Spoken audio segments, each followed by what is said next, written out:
I'm Jess Connolly, and you are listening to the Go and Tell Gals podcast. We exist to equip and encourage kingdom women who are using their God-given gifts for the good of others and the glory of God. If you are a mom, a student, an artist, a doctor, we are hoping that this episode will leave you encouraged and ready to run. We're so glad you're here. Let's go.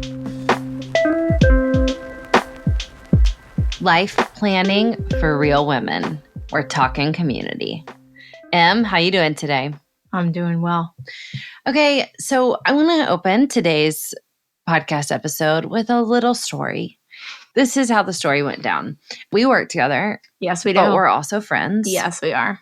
And we all obviously are moving forward in the mission God has called us to, but sometimes we relax together and we have fun together. And we had a plan a few weeks ago to have just fun friend time. You guys were going to come over to my house. Mm-hmm. We had to plan this night in advance. We were going to have tacos. It was going to be a great time. And we had invited a few other friends. And a few days before said event that I think was going to be on like a Friday night or Saturday night. We planned it on Saturday night. It was Saturday night, yeah. For context, Nick and I had specifically planned it on Saturday night because neither of us were preaching the next day, which was very rare. And so we were like, oh, well, let's be fun and have people over. You also were out of town. And I had also been out of town. Friday That's night. right. That's right. Right. I've been out of town. We did the bridge run that morning. Yeah. And we were going to do the bridge run and then have people over. And I got a text from you a few days prior to said hang out. And you texted and said, hey, do you want to go out after? No, you didn't even say that. You just said, do you want to go out on Saturday night? And I said, oh, well, you guys are coming over. I thought we were having you over. And you said, no, we mean after. Yes. You want to go? Like, we're aware you have dinner with us at 6:00. And first of all, it was 7. Was it? I think. Okay, I think you're right. I think it was 7 p.m. Okay, correct. And I was just like, hey, Jess, like, let's go out. Come on. That'll be fun. Yeah. And and I could not get over it. I was like, I don't understand the mechanics of what you mean. You mean you're going to come over for dinner and then you're going to go somewhere else? I share that story to say that we're in different life stages as it pertains to community. And wherever you find yourself, if you are in the season where you're like, it took everything in me to get that one night of tacos planned. Mm-hmm. I actually saw a friend this weekend who I used to like see more regularly. We used to go to the same church and spend a lot of time together. And back in that season, she was not married and did not have kids. And now she has a few little kids. And she actually told me this weekend, she said, I remember one time you mentioned to me that you only hang out with your friends about once a month. And I was so disappointed and really felt like that was depressing for you. And now I'd be thrilled to hang out with my friends once a month. And I was like, yeah, it's just different seasons call for different things. But all that being said, wherever you fall on that spectrum, if you like to go out after going out, this is for you. And if you're like, I'd be lucky to see my friends once a month, what's happening? How can I plan my life better so that I can be in better relationship? This is also for you. Take a deep breath and let's go. Okay, gals, it's coming up. Our free webinar, Life Planning for Real Women, is Monday, May 1st. We would love to have you there. You can sign up, again, for free at the link in our show notes or on any of our social media links. We are going to get into the real details of how to plan your day, how to plan your week, what tools to use, and how to communicate it to the people in your life. So make sure you sign up and join us Monday, May 1st for our free webinar. See you there.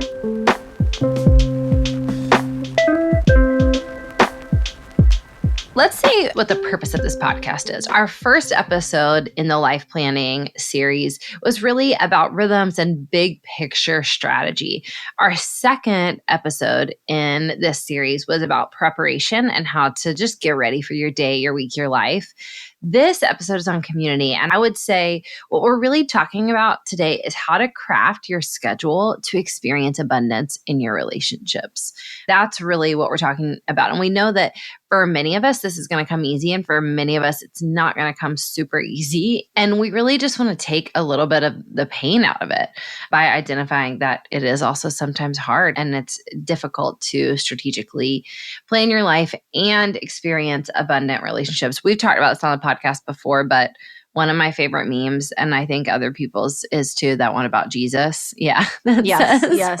The real miracle Jesus performed was having 12 friends in his 30s. So we get it and we feel you. We get it and we feel you. So number one, I just want to talk a little bit about if we're giving you a top tip to really plan your life in a way that makes space for abundant community, I think the very first thing we have to encourage you to do is, again, fight the lies about isolation in your life. Yeah. So I'm going to share a few of mine, and then if you have any that you have to fight, I would love to hear those too. My top one that I have to fight is they don't get it. Like, they don't get it. And I think that this goes for a lot of women on mission, a lot of women running on mission, that you look around at the people in your life, your spouse, your partner, your friends, your roommates, your siblings, your extended family, and you think like they just don't get it. And I would agree that I feel that too. There's a lot of times where I'm like, oh, my people just don't get it. They don't get what it's like for me to have teenagers. They don't get what it's like for me to have a writing deadline. They don't get what it's like for me to travel to work or travel for work, etc. But what we often like to remind ourselves and other women is that you also probably don't get your people's stuff either. And we don't actually have to get it to be on each other's team. And I think we can empathize. I think we can ask questions. I think we can make space to listen to each other. And I think even more than all of that, if we're struggling with this particular lie of isolation, we can kind of make space to go out of our way to tell people what is going on so that they can hopefully get it a little bit.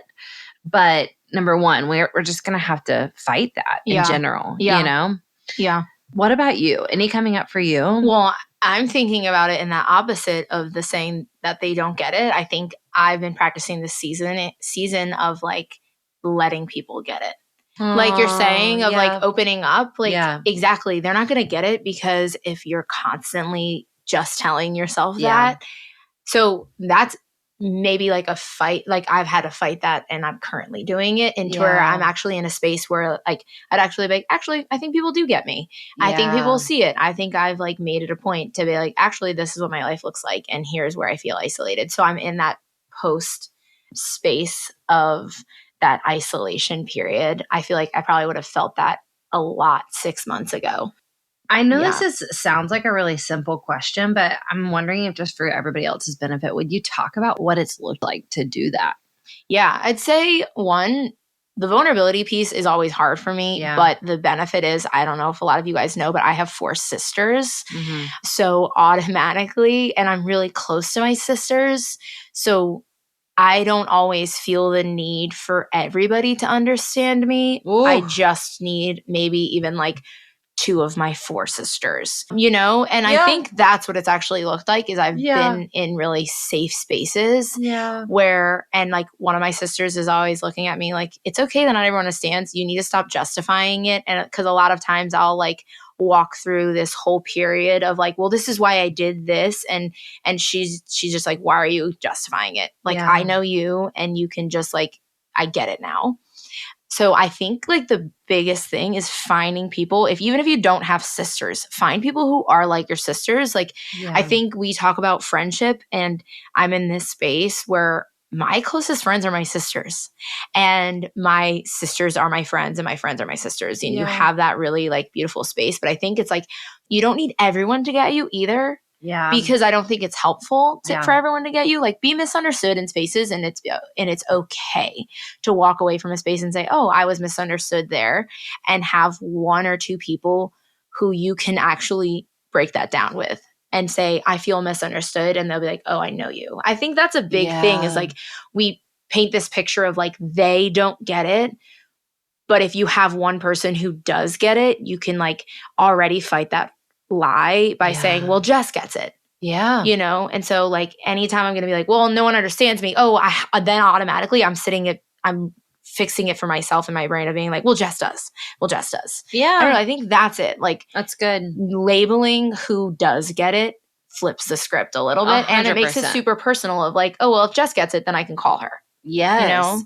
Yeah, I love that. That's so good. I want to tell you something else. I also think, and this has very little to do with strategy and planning your life, and yet I think it will really actually save you a lot of time, which is strategy. But getting comfortable with being misunderstood is the flex. Like that is the piece. Yeah. That is where the wild piece comes in. That's so good. Okay. I think another lie I want to help us hit right off the top is that I'm the only one who feels this way, or I'm the only one who feels isolated, or I'm the only one who feels lonely. And it's just not true. Number one, a lot of this is the internet and culture and, everything kind of telling us that everybody's super connected and everybody's going on vacation with each other and everybody's having the time of their lives, but they're just not. And I'm here to tell you, I'm coaching them and they're not. They're lonely too. And we're actually feeling something really healthy when we feel isolated or when we feel lonely. We're reminded that we're made for connection and we're made for community. And so those little pangs that come or the big pangs of isolation and loneliness that come, number one, I want to remind you that they're healthy, but number two, you're not alone in them. You're not alone in feeling lonely. It comes in ebbs and flows in different seasons. And speaking of season, here's my third lie that I want to fight. And I actually have to kind of course correct something I said. So we had an event a few months ago called Rally. It was a one-day coaching event here. And we talked a lot about community at that event. And I actually talked about how it's not my friendship season. And I said that and a couple of people quoted it back to me. And they're like, I know it's not your friend season. And I want to say that I think I misspoke and I shouldn't have said this is not my friendship season, because I actually have really helpful and beautiful friendships in this season. But it's my like go deep with 3 people season, It's not my 10 best girlfriends season. Yeah. A few years ago, I was even kind of walking in this picture of like what it was supposed to look like. And we're going to talk about this in a minute.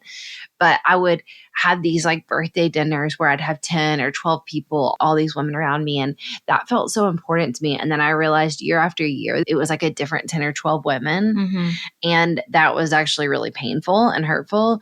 I wondered like, what's wrong with me? And I thought, I don't actually maybe think this is something wrong with me. I think we're in a really transient area and this is what it is. But I'm like insisting on this picture of what community is supposed to look like. So all that being said, I think if you struggle with the lie, like, oh, this is not a friend time for me, maybe we could reframe that and say like, this is not a 10 friend time for me, which it's probably rarely going to be for anybody, but this is a great like 2 friend time for me. And that kind of ties into what you said too, like counting what you have instead of always counting what you don't have feels important. All right. We've fought some of the lies. Now, here's my second kind of tip for really strategically planning to embrace some abundance in your relationship, in your community. I want you to just ask what has worked in the past and maybe try to figure out why, the veins of like what has worked for connecting with people in the past, and also identify what is working right now. So, I'm curious, like just off the top of your head, are there any things that have worked for you, any rhythms that have worked for you in the past, and why do you think they did? Or any strategies for developing relationships that have served you? Yeah, I think, some of my friends would say that I honeymoon friendship my friends. I just am a very like intense connector. Yeah. So I like hit it off with you and we like get into this honeymoon phase. So we do spend a lot of time together. And then, but my favorite thing is when your like friendships settle and they become like, they just are. I would say like really good rhythms for me in terms of like long distance friendships are making space for walks. I'm like, I get pretty distracted when I'm just like sitting or, so if I want to like clean my house, it's really nice. Or I want to go on a walk, I can call some friends. And again, having realistic expectations of like, I can't have 15 long distance friends that I'm like super connected with. But then other than that is like having a routine of like my Monday evenings are free and I'm not going to schedule them out because I like to keep them free in case Sunday pops up.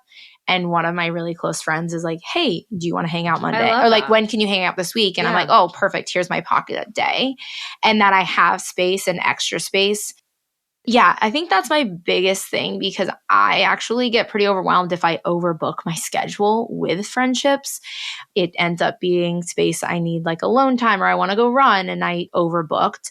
So if I have like 2 nights a week where I just super want to like savor that space of like on Mondays, I will plan to hang out with friends. And sometimes it ends up being a free night, which is really nice. But that way I can always have that routine and it's good. And then like, you know, my Mondays are free. So when people ask me when am I free, I'm not having to move around a bunch of things. Oh, so good. So good. Okay. Can I tell you something that prepping for this podcast, I realized has worked in my past that I'm going to try this week? Yes. This is so weird and off the wall. Emily has heard this story. If you've been around Go and Tell Gals at all for any amount of time, you've probably heard this story, but it's a little bit like my origin story as a writer is that when I was a freshman in college, I knew I loved to write. And so I walked up and down my dorm hallway and my dorm and I got everybody's email addresses. And I said, like, I'm going to start writing you guys all daily devotionals, which they did not enjoy. I don't know if I would have loved that. No, I don't think anybody liked it, but it was, for me, it was how I figured out, like, number one, I like to write and I want to write to people about Jesus. And also, like, this is a way I can love my friends well. But I have 3 very close friends having babies in the next 2 weeks. And last night, I sketched out a 5-day devotional for them about motherhood that I'm going to write and text them every day for the next 5 days. That's perfect. And they may not love it, but I was like, this is how I can show up for my people. Like, they're in a very tender time. If I was in a week that was going to massively change my life, I would want somebody to just see me and speak life into me, you know? Something that worked in the past, and I'm going to try it for now. I love it. There you go. Okay, talk and think through this week in your relationships, what's worked for you in the past and what's working now. How can you show up for people and how can you invite them to show up for you in ways that have worked in the past? All right, number 3, we've already talked a little bit about this, but I'm telling you, if we're going to move forward in any kind of abundance with strategy in our life, we are going to have to throw out the shoulds or the pictures of what it's supposed to look like. I have 3 examples like this for me, and then I'm curious if you have any for you. So my first one is girls' trips. I have never taken an adult. I've said this before, and I'm really trying to think because maybe I have. But other than one bachelorette party for a friend, I don't think that in my adult life in the last 10 years, I've taken like a girls' friend trip. I've taken a trip with my mom and my sisters, but that's it. I only just say this because I just want to normalize that, like, there are friends who are not all going on trips together. Yeah. Also, first of all, I think traveling with people is very difficult. Like having the right culture of, Nick and I say this all the time. Nick and I are incredible at traveling together. Having the right culture to travel with people and like the right, like, temperature and moods and speeds is very difficult. Yeah. So number 1, that's hard. But number 2, it doesn't mean I don't have abundant relationships. That's not how I best connect with people. Yeah. And specifically for me, for my life, a lot of it comes down to the fact that I travel for work. So being away from my kids and my home again is just difficult. It's not that life-giving. I actually end up feeling heavier than if I didn't go. So that's my number 1. And my number 2, I've talked about on the podcast in the past. I'm going to talk about it again right now, is texting. I just I really cannot consent to a culture of texting all the time. And if that is the only way we're going to stay connected, it's probably not going to be a great way to stay connected with me. And I want to kind of like park here for a second because I mentioned this on social media and I got a lot of questions about it, but this is basically my 2 cents. Like, I think a lot of women, if they tried, they could text 40 to 50 hours a week because when you start texting, you can't stop. Yeah. I agree. And I spent a couple years of my life doing this to connect with people. And I realized a couple of things. Number one, I didn't ever feel that close to them. I didn't feel closer to them. Number two, I don't love being on my phone that much. And I have to, again, be on my phone for work so much more than I would like to be in general. Number three, it just doesn't work great for my life for like doing deep work like book writing or being with my kids or spending time with my husband. Now, here's the crazy part. Like, I feel like you can confirm this. If you spend any kind of time with me in person, like you do, I'm on my phone a lot. Mm-hmm. I don't want you to get the idea that I'm a person who's like I'm hands-free all the time. That's partially why I feel like I have to have boundaries, because I'm like, I already just have to touch it a lot. Yeah. You know? Yeah. So that being said, I really wanted to think about this. I got a few DMs where people were like, what? You don't text a ton? Like, do your friends get mad? I wanted to just open up here to say, like, this is my stance on it. I'm pretty careful and cautious not to apologize for it, because I do not believe it's a sin that I don't text back quickly. Yeah. So I utilize the method where you hold your finger down on the text on the iPhone. This is what it looks like on an iPhone. I have all my read receipts on, so people will know when I've read a text, but I hold my finger down on the text to preview the text. And if it's an emergency, I try to answer then. If it is something that is not an emergency, or if I feel like I do not have the emotional margin to like receive this or to respond to this, I do not open it. And then I batch, open, and respond to my text when I have margin. But I wanted to just say, a few people again said, do people get mad? Does it hurt your friends' feelings? And I could be wrong, but I don't think so. I think people understand. Yeah. And I think what I hope and pray is that it sets a temperature and a tone with my friends where they don't apologize to me for not responding. Yeah. You know? Yeah. I actually had like a new friend last week. We had plans together, and brand new friends. Like, we've not known each other forever. We've only hung out one time, but we had plans last week, and she texted me to cancel that day. Maybe it was the day before. She texted and was like, so sorry, I'm not going to make it. I saw the text. I did not have the margin to respond to it right then and there.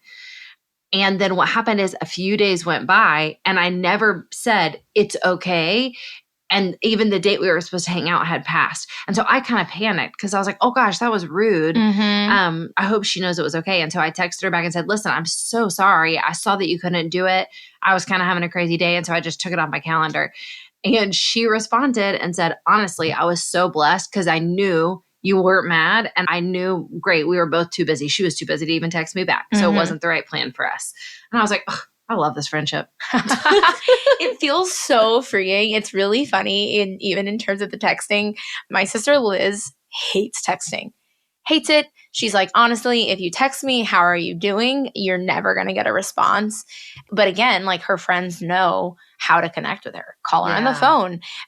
But also, there's different people that you do. So again, we talked about in this, all the different sister dynamics. And Liz was saying how, like, yeah, she never texts one of my sisters. And then she's 24/7 texting me. And the way that I see it is because I'm a texter, but I'm like I'm not a deep texter. I'll be like, hey, hi. Like, I'm kind of actually annoying if you want anything good out of me, but I always am going to be texting you because I do feel connected. Yeah.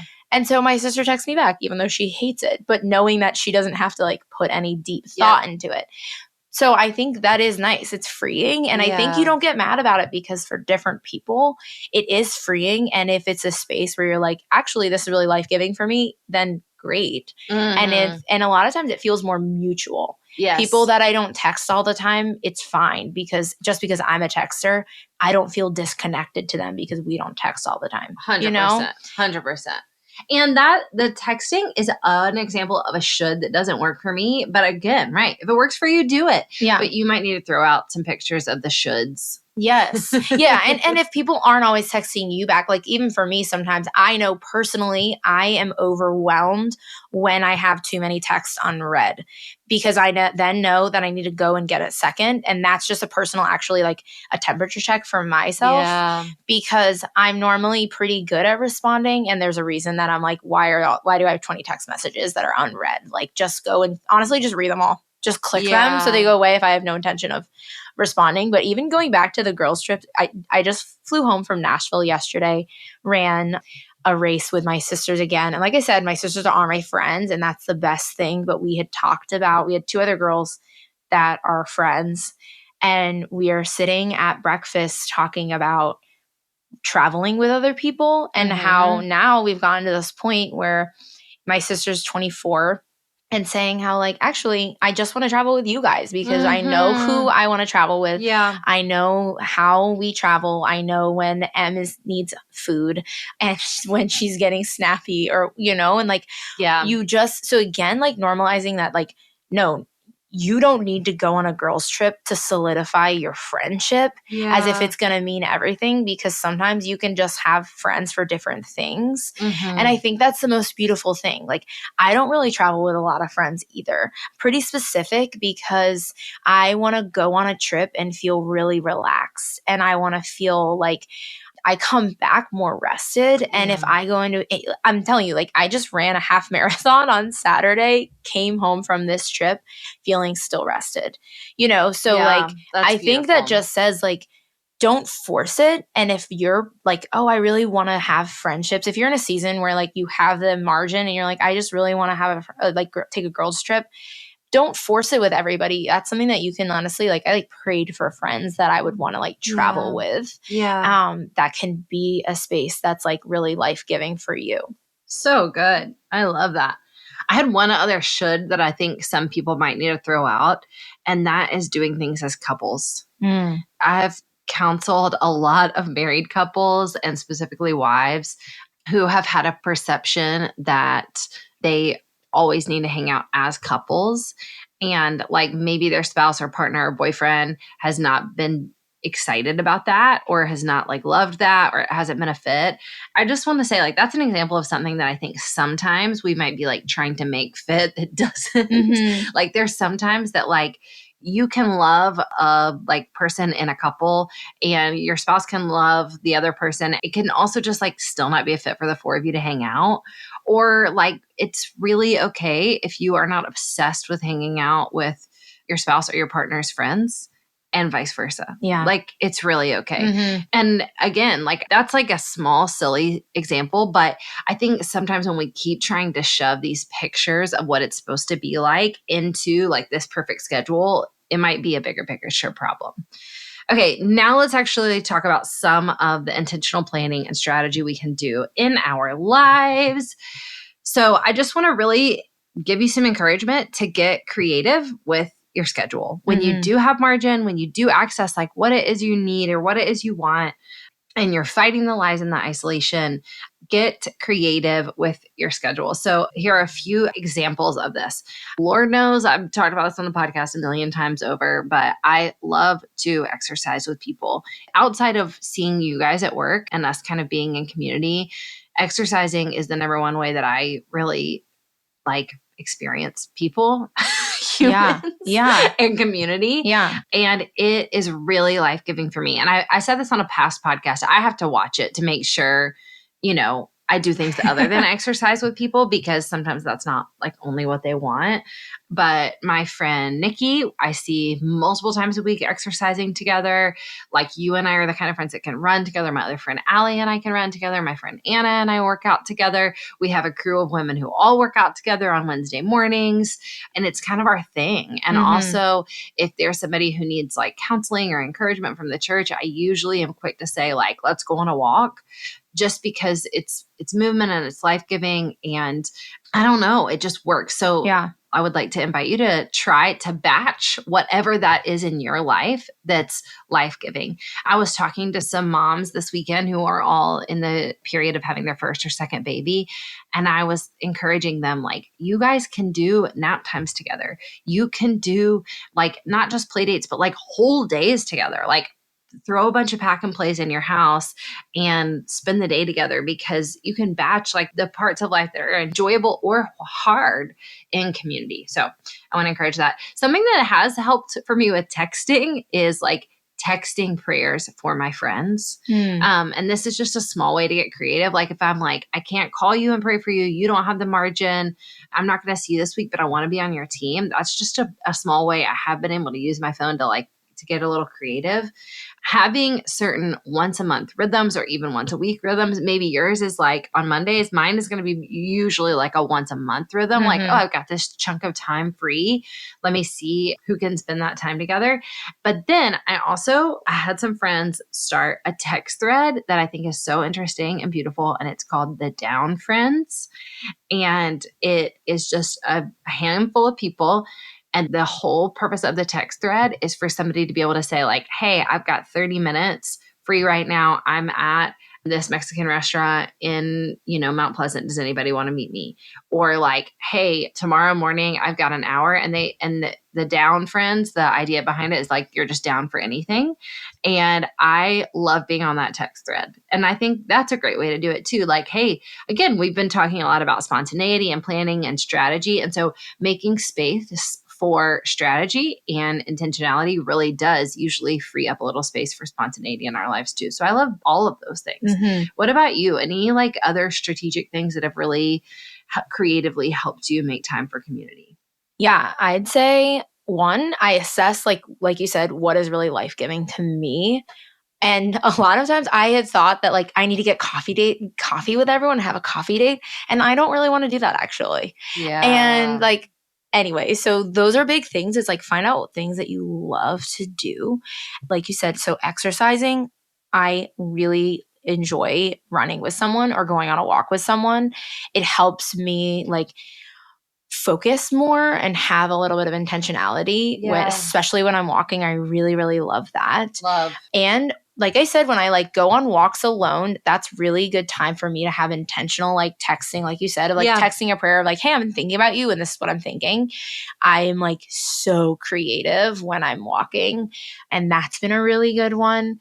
Shockingly, I'm not a kind of a downed friend. Me either. I'm not, but I like being on the thread. I think it maybe comes off that I am a little bit, but I've just like learned a lot about myself of like, I really like alone time. Yeah. And like, actually, if I'm sitting on my couch reading a book and you're like, hey, you down to hang? And I'm like, I really feel like I'm having a lot of community with myself right now. Yeah. And like, again, assess what like really works for you. Like, a couple things. Like, I don't really want to go to lunch after church on Sunday because especially if I sing sometimes. And so it's like a long day and that's not something I'm going to be exhausted and you're not going to get my full, really just attention. And I think that's what you want. Sorry, I know that's what you want. That's what everybody wants. Yeah. We get it. Anyway, so I've just loved like running with people, being intentional, going to the gym. I have a couple friends that we work out together and just even having that space where you see people while you're in a workout class is just really life-giving. And you're like, oh my gosh, I feel like I saw you today. And it just makes you just feel so connected. I definitely love that. It's probably my highlight of my weeks. Love, love, love. Okay, my last tip is this, and that is communicate with your people, communicate with your spouse, communicate with your kids, communicate with your partner, communicate with your friends, communicate with your roommate, and communicate with your family. And the things to communicate are number one, like, hey, this is what I've got going on. This is what's working for me. This is what feels heavy this week. I tried to model this well with you guys this morning in the office before we even hit record on this podcast and just said like, hey, I love you guys. I'm just trying to give you a heads up. This is a really heavy week for me. I had a hard weekend and it's going to be a heavy week. Like, a little bit I'm saying pray for me and a little bit I'm saying like I might need some help, And honestly, less about work and more just about trying to show up as a human. But also communicate your expectations and your hopes. Hey, I would love if we could have time together soon. Hey, I would love to hear about how work is going for you. Saying and voicing those desires to one another is an incredible way to express intimacy. And then the flip side of that is, of course, be prepared to hear it back and ask to hear it back. Not only asking, hey, what do you have going on this week? How can I be praying for you? What are you up against? What's your schedule like? But also, what are some desires and hopes and even expectations that you have relationally? And how can we all be on each other's team? Friends, we are so excited about our webinar this coming Monday. It's free. We're talking all things life planning, how to plan your week. We're getting into the nitty gritty of the strategy of it. And we would love to have you. You can sign up in the show notes or go find any of the links on Go and Tell Gals social media or on mine. It's May 1st. It's free. We would love to have you. And this has been a really fun series, Life Planning for Real Women. Do you feel ready? I'm so ready. I'm go. ready. Okay, proud of you guys. See you soon. Thanks for joining us for today's podcast episode. If you have a minute, we would be so blessed if you would take a minute to leave a review wherever you've listened to this podcast. You're also welcome and encouraged to share this on Instagram, Facebook, wherever you use social media. We'd also love to hear from you. DM us on Instagram or send us a message on Facebook, shoot us an email. We love to connect with you to hear how we can encourage you and further equip you. God is mighty in you. Let's keep going.